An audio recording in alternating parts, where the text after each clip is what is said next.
Hey, what's up, guys? This is Bowen the Beast here. I want to make this video on what I think are the worst to best Harry Potter films of all time.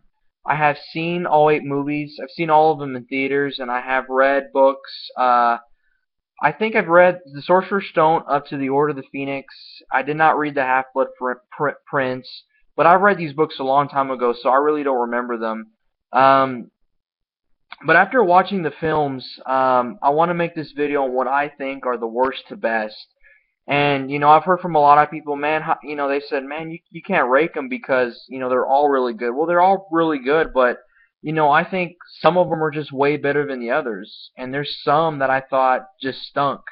But this is just my opinion, so I hope you all can respect my opinion, and please feel free to comment on the comment box and let me know what y'all think. I mean, let me see your list. I want to see what you guys think too. But I just want to just point out to you all my personal thoughts on the Harry Potter franchise. Um, the best franchise I think has got to be, the Batman trilogy with Christopher Nolan or the Lord of the Rings trilogy. They just hit it right. The number of films, 3, it's a trilogy. That's just the right amount of films. When you have 8 films, you're bound to have some good ones and you're bound to have some that you just, you kind of don't enjoy. But this is just my personal opinion. They've had 4 different directors, and I was a little disappointed with the Harry Potter franchise because I think the first 4 for me are the most enjoyable. The Sorcerer's Stone, the first 2 were made by Chris Columbus, but numbers 3 and 4 really got me. And they had different directors, and they got rid of them, and then they went with David Yates. Who I think, when the Order of the Phoenix happened till Deathly Hallows Part 1, I thought the Harry Potter the movies just kind of went downhill for me personally. 5 through 7. But on number 8, the last film, I thought he really redeemed himself and really revitalized Harry Potter, the film.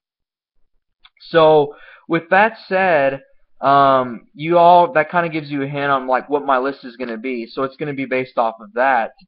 Um, so number 8 is the worst. I think is the Deathly Hallows Part 1.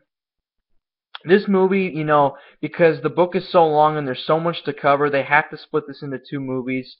So they're just trying to save up, the epic finale for the ending of the last film. So they're just gonna just try to throw in what they can in this film, and it just felt really rushed, and it just didn't have this good feel to it, like the other Harry Potters do have. They just have that magic, but this didn't have much substance to it. Number 7, I have the Order of the Phoenix. No, number 7 actually. I'm actually wrong. Number 7, I have the HalfBlood Prince. Um, this movie is the funniest out of all of them. This movie is funny. It's enjoyable, but it goes off topic, and that's why I have it at number 7 because it's just funny and it goes off topic. It goes into like the relationships, Ron and Hermione, Harry Potter and his relationship, and it's about the kids. It just kind of goes off topic. It goes off the story, and it doesn't get going until the very end of the film. Where they Dumbledore and Harry Potter hunt that Horcrux, and Snape kills Dumbledore. Um, Number 6, I have the Order of the Phoenix.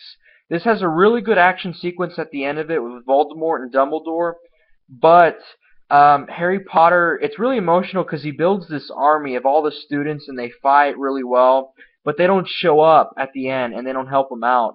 So that was kind of a bummer for me.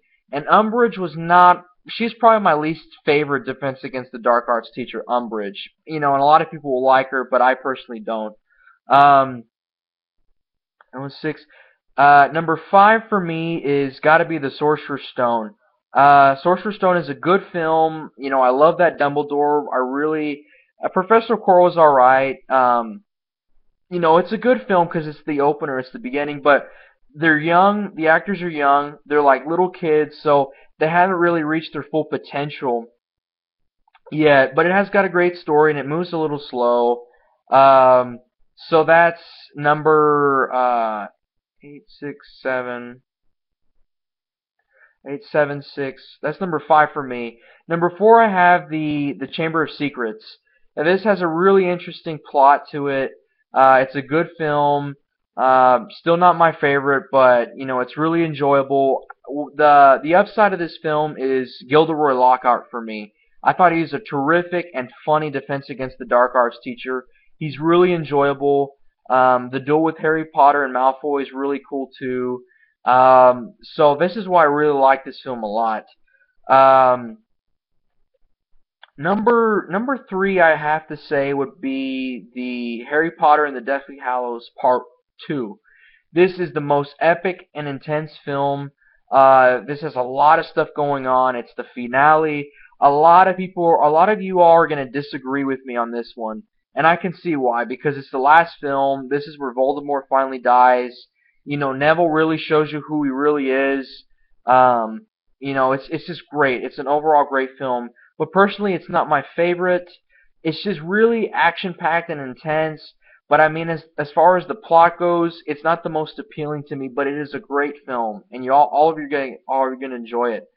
My second favorite has got to be the Goblet of Fire, and this is where I think the franchise made one of their biggest mistakes, is because they they had a new director made the Goblet of Fire. This director, I forgot his name, but he didn't direct the previous 3, but he made the Goblet of Fire, and I thought this is my favorite book, the Goblet of Fire, and they have the tournament going on. The scene with the dragon was awesome. Madame Moody, that Polyjuice potion was really cool too.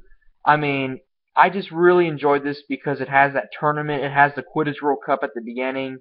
It was just a really appealing movie to me. And this is when the film started going from kind of like okay, like not too dark, and then the Goblet of Fire was like dark. This is where it started to become, the franchise kind of took a turn.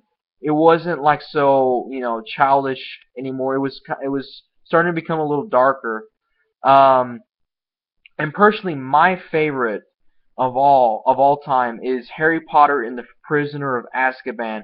And this is where I think the franchise made its biggest mistake, because Chris Columbus directed the first 2, and they were good, but they felt the same, because it was from the same director. But I forgot the name of the director again. I need to look him up, but I think it was a Hispanic guy or something like that. But he directed this film, and this is where they changed Dumbledore's. I still like the original one, but this Dumbledore, was really good. The plot was really good. This is what really got me, and how the characters were utilized. Snape, Peter Pettigrew, and this is where I thought the best Defense Against the Dark Arts teacher is at. It's Professor Lupin. This is just really appealing to me. It's got a great plot. It's got some great sequences with the Dementors. This is also one of my favorite books too. I don't know. There's just a feel. There's just a feel to it, and there's a certain magic to this that's really good. But I mean, this is my personal opinion. I would think most people would say the last one is the best Harry Potter film of all time. If there was like a poll, probably the last one would probably win. But I mean, they're all really good. So you can switch them up as however you like. But this is just based on my personal preference. Again, like I said, I thought when David Yates started directing his final 4 films, I thought the franchise kind of went down. The movie started to stink personally, and of course that happens when you have 8 films. It starts to take a toll on you, and it's not really interesting anymore. Um, and I really thought that they should have kept the director of Prisoner of Azkaban, because that was a great movie. And The Goblet of Fire is a great movie too. But of course, Yates really redeemed himself on that last one. But they're all good. Let me know what y'all think. This is my personal opinion too. Um, so please, I want to see your list down there in the comments. So let me know what y'all think, and thank you all.